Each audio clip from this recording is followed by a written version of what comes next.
could end up in a war with China over Taiwan. It's looking increasingly like things are developing in that way, and the U.S. is trying its best to rally other nations of the world to support a counter movement, because the U.S. cannot do this by itself. It needs the other nations of the world to collaborate in a wholehearted and systematic way. Welcome to the latest episode in our Expert Series program. I'm your host, Josh Mall, Digital Content Manager for the CDA Institute. The federal government has announced it will ban Chinese telecom giant Huawei from accessing Canada's 5G network over concerns for national security. We sat down with MLI fellow Charles Burton to discuss the implications of this decision for Canadian security, our partnerships such as the Five Eyes, and our relationship with the United States and other allies. Burton provides his rationale for why the decision was pushed until recently, provides further update on the state of China-Canada relations, and weighs in on what should go into a Canadian Indo-Pacific strategy. Charles, thank you for joining us once again. Just to get into the conversation to kick off things, I'm wondering what calculations you think went into the Trudeau government's delay of the Huawei decision. What do you think were maybe some of the benefits and perhaps some of the costs of delaying the decision? Well, I think certainly there are costs. It's pretty clear that the Trudeau government has been under a lot of pressure from Canadian companies who have lucrative relationships with Chinese business networks not to do anything that might result in Chinese government retaliation, economic retaliation, which is the norm. Parcel of that regime is that if their economic interests are affected, they will engage in economic coercive activities to further their political purposes. So, we saw that in the time of the detaining of Meng Wanzhou, the Huawei CFO, in response to a U.S. extradition request, where China not only engaged in hostage diplomacy against two innocent Canadians, Michael Kovrig and Michael Svaver, but also engaged in violation of contracts with regard to canola seeds and meat as a means to try and leverage our government to do what China wanted, which was to abrogate the Canada-U.S. extradition treaty and release Ms. Meng. So with regard to Huawei, there's no question that the Chinese government will engage in retaliation. And so our government, I think, has been dithering around trying to, on the one hand, not make a statement on Huawei that we will ban it from dominating our telecommunications in the new 5G era, and also not saying that we won't. And so, after the Ukraine crisis came up, and there's increasing global consensus on the importance of defining where Canada stands with regard to China and Russia's flouting of the norms of the rules-based international order and territorial expansion, Canada, I think, finally decided to make a declaration, because we needed to do that, and also because the United States has threatened to restrict our access to U.S. intelligence through the Five Eyes intelligence sharing consortium if we allow Huawei to dominate all of our telecommunications, that we just wouldn't be considered a secure place to send sensitive information. So we've done that, but we did it late. And the upshot is that Canada is perceived as an unreliable partner of our like-minded allies with regard to engagement with China. So, we're not part of the Quad. We're not part of the UK-US, the Australia, UK, and US trilateral security pact in the Indo-Pacific that was set up a few months ago. Even though the UK is clearly not an Indo-Pacific country and Canada is. And most recently, the new, I just want to get the name of this right, the new Indo-Pacific Economic Framework for Prosperity, the IPEF, includes Australia and New Zealand, along with several other countries in the region like India, Singapore, Japan, and South Korea. But Canada has not been offered a place at that table, which of course Canadian businesses will feel is highly regrettable, that there's a new emerging trade pact taking place in the Indo-Pacific, and Canada is not part of it.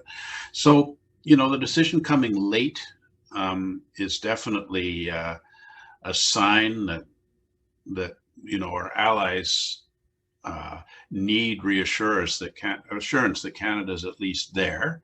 But we seem to be still ambiguous about whether we can row a hoe between the United States and China, or somehow that Canada can be smarter than other countries and derive benefits from our alliance with the U.S. while at the same time enjoying trade and investment with China as an emerging economy. And I think it's becoming apparent that we can't play it both ways. The Chinese and Russian regimes cannot be trusted.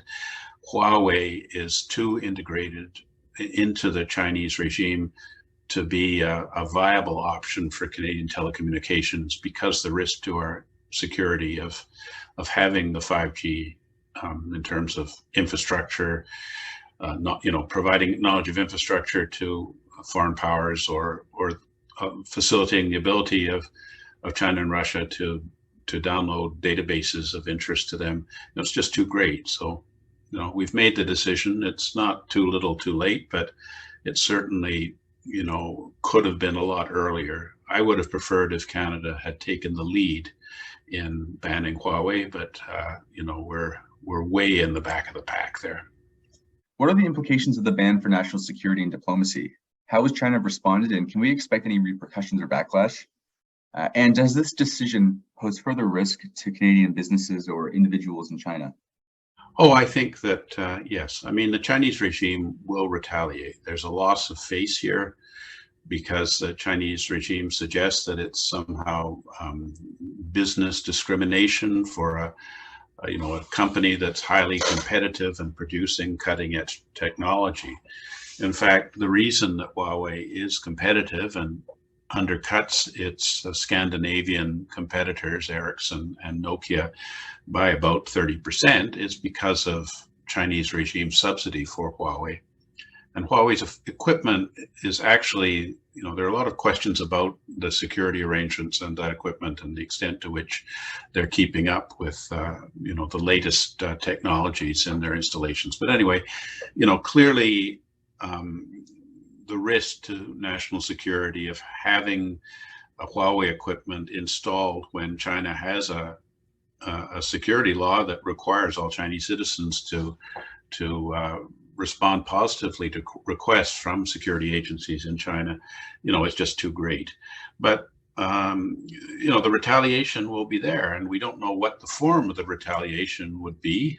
The fact that virtually every other country of like-minded intent has also banned Huawei. It's not like this is something which is breaking new ground for the Chinese regime. I'm sure that they would have anticipated that this would eventually come, although I'm sure they hoped that it wouldn't. The regime really, really wants to see Huawei having control of telecommunications around the world because it provides such an enormous strategic advantage for China.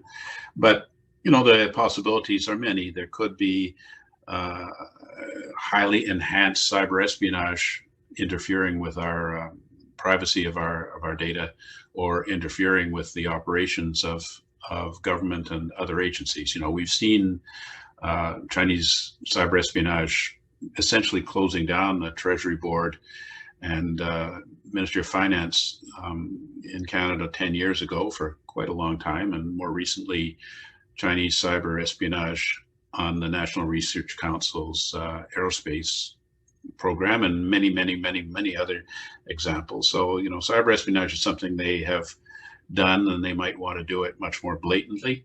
There's also the option of, doing what they did before with canola and meat, which is to violate lucrative contracts, leaving our farmers or commodity producers hanging with a lot of goods that they'd previously planned to ship to China, which they're not able to do. We can seek alternative markets for those things in the global market, but it still causes at least temporary pain for significant constituencies. Or they could start acting against Canadians much more vigorously. They could expel journalists. They could start to arrest business people on arbitrary grounds so as to force them to provide the Chinese regime with proprietary manufacturing processes or intellectual property. So, the toolkit of the Chinese regime, which has been demonstrated in many examples before, is pretty broad based. But they will make sure that we understand that it's because we insulted them over not accepting Huawei. What we're seeing more and more, particularly with regard to Australia, is the Chinese regime not even making a pretense that their violation of trade contracts are for good reasons. With the canola, they originally said that our canola seeds were contaminated with pestilence and rusts in the dockage, the non-seed portion. Our other customers have had no problems with our canola seeds, and they don't find there's any issues there. And more recently, now that China is suffering from a shortage of canola seeds, they just suddenly decided that, sorry, we were wrong about that, and we're going to take all the canola seeds you can give us. So, these kinds of games are comical in a way, but, also are indicative of confrontational stance between the totalitarian autocracies like China and Russia, or at least authoritarian autocracies, and our desire to maintain the international rules-based order, free trade, justice in relations between states, and maintain the integrity and sovereignty of member states against arbitrary actions such as Russia's taken in Ukraine and such as we might see China taking with regard to the island of Taiwan. What has been the impact of the war in Ukraine for China-Russia relations, and where does Russia fit into China's geopolitical agenda? Well, I think that, we were hoping that China would support Ukraine because of China's long-stated commitment to maintaining the territorial integrity of sovereign states.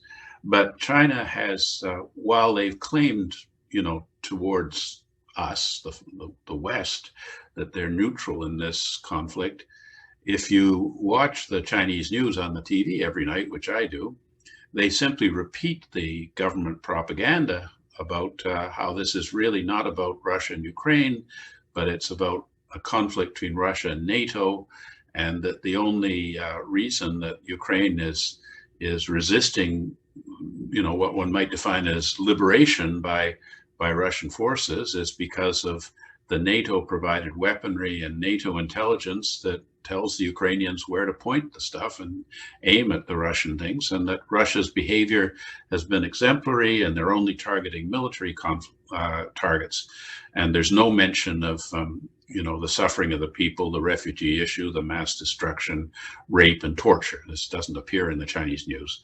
Moreover, the Chinese propaganda has repeated the ridiculous Russian claims that the United States has a $200 million bioweapons program enacting in Ukraine. So it's clear that in terms of where China stands, it stands with Russia on this, and that China and Russia share common interests in trying to counter the West and liberal democratic ideas, even though they have different visions for the future of geopolitics. Russia wants to reestablish a Russian empire.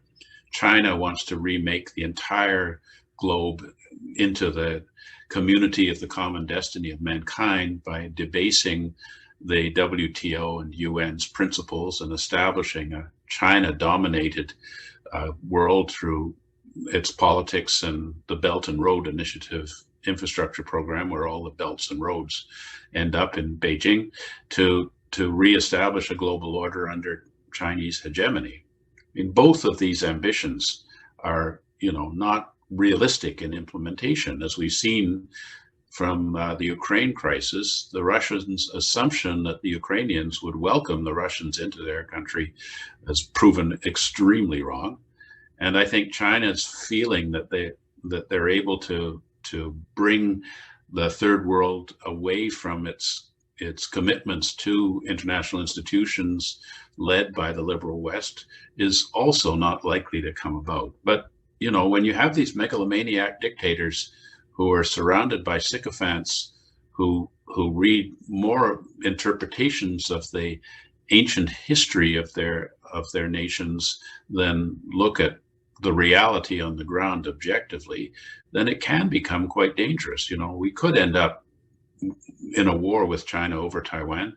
It's looking increasingly like things are developing in that way, and the US is trying its best to rally other nations of the world to support a counter movement, because the US cannot do this by itself. It needs the other nations of the world to collaborate in a wholehearted and systematic way. And, that's hard to achieve, but I think that looking at what's happened in Ukraine has galvanized the rest of us to appreciate that we really have to get our acts together and know who our allies are, and know what we have to do to counter the rise of authoritarianism and autocracy in the world.